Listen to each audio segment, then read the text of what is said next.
Hey everyone, this is your Deepya Sharanya. Welcome to Europlo Mudpappu Avkai.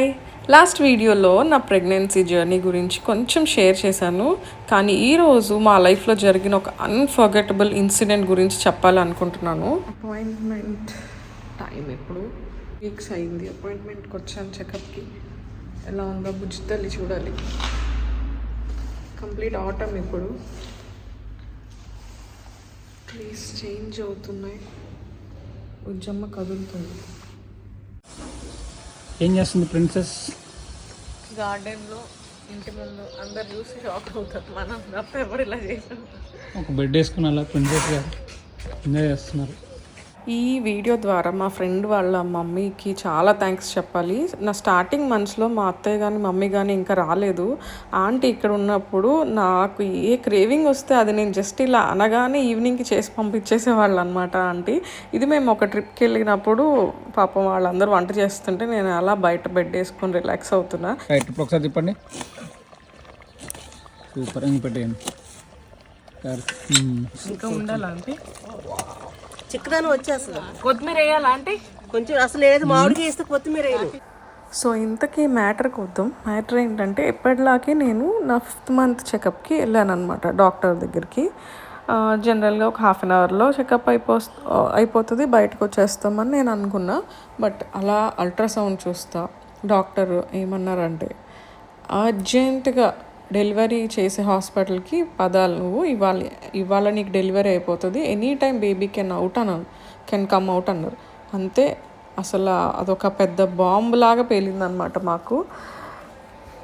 Before month చెకప్కి వెళ్ళినప్పుడు కూడా అంతా బాగానే ఉందన్నారు. సడన్గా ఇదేంటి అంటే అప్పుడు ఏం చెప్పారు అని అంటే, నాకు సర్విక్స్ ఓపెన్ అయింది అంట. సో ఇమీడియట్గా ఏ టైంలో అయినా డెలివరీ చేయొచ్చు అని చెప్పారు. ఆ మూమెంట్లో చాలా భయపడ్డాడు రాజు అయితే. బట్ నేను చెప్తున్నాను కదా, ఇది డ్రమాటిక్గా ఉండుండొచ్చు. బట్ డాక్టర్ ఆ మాట అన్నాక కూడా నాకు లోపల ఒక్కసారి కూడా కొంచెం కూడా భయం వేయలేదు. అవునా అని అనిపించింది తప్ప ఈ విషయం ఇప్పటిదాకా ఎవరికి నేను షేర్ చేయలేదు. అంటే ఇక్కడ ఉన్న నా క్లోజ్ ఫ్రెండ్స్ వరకు తెలుసు, బట్ నేను ఈ విషయం ఇప్పటివరకు ఎవరికి చెప్పలేదు. డెలివరీ చేసేయాల్సిందే అని అనగానే రాజు ఇంకా అంతే అలా కూర్చొని పోయాడు అనమాట. 5th మంత్లో బేబీ బయటికి రావడం ఏంటి, అసలు ఇంకా డేంజర్ కదా బేబీకి, ఎట్లాగా ఏంటి అని అంతా ఆలోచించుకుంటూ ఉన్నాం. నాకు ఎందుకు అంత ధైర్యం వచ్చిందో, నేను ఎందుకు అంత స్ట్రాంగ్గా మారిపోయానో నాకే తెలియదు. నేను అసలు చాలా పిరికి అనమాట. కానీ అప్పుడు నేను చాలా స్ట్రాంగ్గా, ఎవరు లేరు రూమ్లో. అప్పుడు నేను జస్ట్ పొట్టమే చేయబట్టి, బేబీ నువ్వు చాలా బాగున్నావు, నువ్వు ఇప్పుడు బయటికి రావద్దు, 9th మంత్ దాకా ఉండి మంచిగా గ్రో అయ్యి రావాలి, ఇంకా చాలా టైం ఉంది, అమ్మ దగ్గర సేఫ్గా ఉండు, నువ్వు సేఫ్గా ఉన్నావు లోపల నువ్వు అని బేబీతోటి అట్లాగే నేను నా గాడ్ తోటి అలా కమ్యూనికేట్ చేస్తున్నాను అనమాట. నువ్వు బయటికి రానివ్వద్దు, అంతా బాగానే ఉన్నాం మేము, నాకు పాజిటివ్ ఫీలింగే ఉంది, నాకు బేబీకి అంత మంచి జరుగుతుంది అనుకుంటే కనుక ఇప్పుడు బేబీ బయటికి రావద్దు అని అలా కమ్యూనికేట్ చేస్తూ ఉన్నాను అనమాట. బికాస్ డాక్టర్స్ ఏం చెప్పారనంటే, డెలివరీ చేస్తామని చెప్పట్లా, బేబీ వచ్చేస్తుంది బయటికి, ఆల్రెడీ తను కిందకి ఉంది, తల కూడా సర్విక్స్ కూడా ఓపెన్ అయిపోయిందని చెప్తున్నారు. నాకేమో పెయిన్స్ లేవు, ఏమీ లేవు అసలు.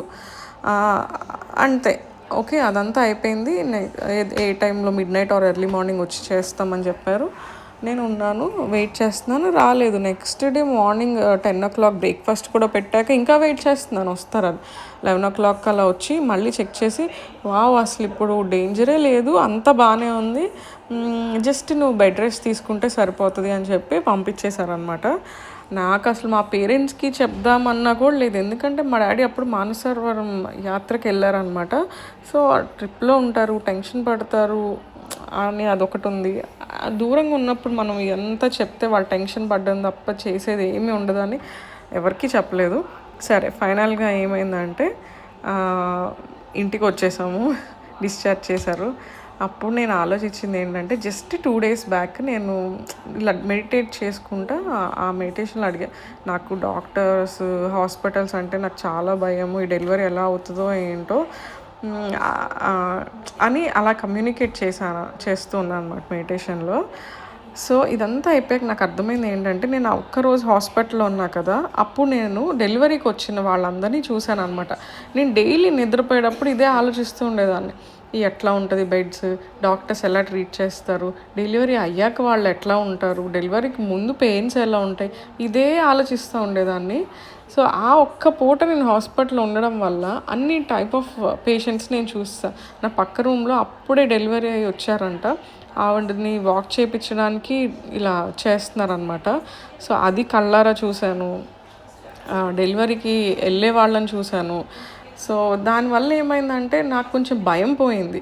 సో నాకు అదే అనిపించింది. సో ఇదంతా గాడ్స్ గ్రేస్ అని అనిపించింది, ఎందుకంటే నేను గాడ్ చేతికి వదిలేసాను మొత్తము. అండ్ నేను ఎప్పుడూ దేవుడితో కమ్యూనికేట్ చేస్తూ ఉంటాను, నాకు ఒక ఫ్రెండ్ లాగా అనమాట. సో నాకు అనిపించింది ఏంటంటే దేవుడు నన్ను భయపెట్టడానికి కాదు, నా ఫియర్ని రిమూవ్ చేయడానికి ఆ సిచ్యువేషన్ కల్పించారు అని. హాస్పిటల్ ఎలా ఉంటుంది, ఎమర్జెన్సీ సిచ్యువేషన్స్ ఎలా ఉంటాయి, డెలివరీ ప్రాసెస్ అంటే ఏంటో నాకు చూపించారు. ఈవెన్ నా చేతికి నేను నీడిల్ కూడా ఎప్పుడు పెట్టించుకోలే, అదే ఫస్ట్ టైం అనమాట అప్పుడు పెట్టించుకోవడం. నేనున్నాను, భయపడకు అని చెప్పినట్టు అనిపించింది నాకైతే. సీరియస్లీ నేను అది ఎక్స్పీరియన్స్ చేశాను, ఆ గాడ్ ప్రెజెన్స్ని. ఆ ఎక్స్పీరియన్స్ తర్వాత నా కాన్ఫిడెన్స్ మొత్తం చాలా పెరిగింది. నా స్నాక్స్ కూడా తింటావాలి, ఇది నీ స్నాక్ కాదు, ఇది నా స్నాక్. కింద ప్రెగ్నెన్సీలో నేను ఎక్కువ లావ్ అవ్వలేదు అన్నారు మా ఫ్రెండ్స్ అందరూ. దానికి రీజన్ ఏంటో చెప్పనా, నేను ఇలా ఎగ్ తింటుంటే ఒకళ్ళు నన్ను తినివ్వకుండా చేస్తున్నారు. నా ఎగ్ కోసం ఇట్లా తహతహలాడిపోతున్నా. ఇదో ఇవ్వలేదు, నేను తినొద్దా లియో?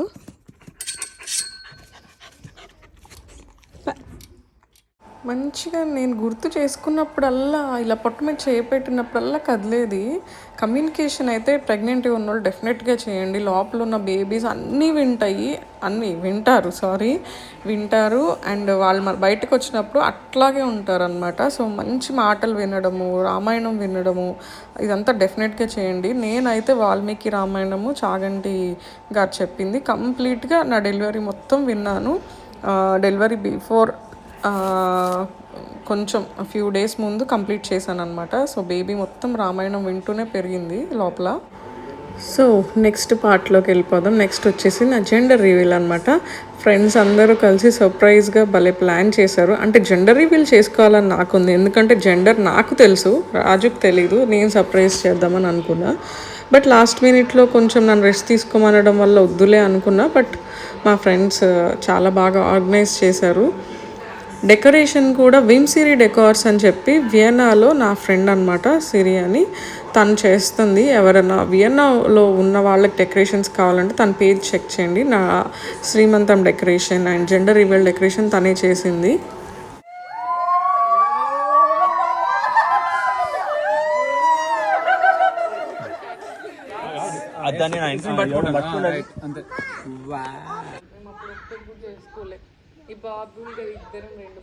చాలా హ్యాపీగా ఉన్నాను.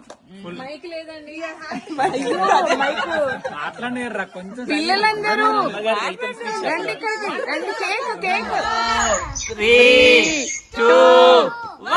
కొన్నిసార్లు లైఫ్లో మనకి అర్థం కాని సిచ్యువేషన్స్ వస్తాయి. ఆ మూమెంట్లో అవి చాలా స్కేరీగా ఉంటాయి, కానీ ఆ తర్వాత వెనక్కి తిరిగి చూస్తే అవి మనల్ని చాలా స్ట్రాంగ్గా, చాలా కాన్ఫిడెంట్గా తయారు చేస్తాయి, లెసన్స్ లాగా అనిపిస్తాయి మనకి. సో మా ప్రెగ్నెన్సీ జర్నీలో ఆ రోజు అలాంటి ఒక మెరకిల్ మూమెంట్. అండ్ గాడ్ మాకు ఒక స్మాల్ రిమైండర్ ఇచ్చినట్టు అనిపిస్తుంది, everything will be okay, trust me అని. సో ఇప్పుడు అయితే అంతా చాలా బాగుంది. అయితే ఈ వీడియోలో జెండర్ మాత్రం నేను రివీల్ చేయలేదు, ఎందుకంటే వెరీ సూన్ మీకు రివీల్ చేస్తాను నా నెక్స్ట్ ఫ్యూ వీడియోస్ ద్వారా. సో ఆ లోపు అయితే మీరు గెస్ చేయండి, టీమ్ బాయా టీమ్ గర్లా, మీ గెస్ ఏంటి అనేది. అండ్ ఆ జెండర్ ఎందుకు మీకు అలా అనిపిస్తుందో కూడా కమెంట్ చేయండి, నేను అన్నీ చదువుతాను. Thanks for watching, see you soon, bye bye.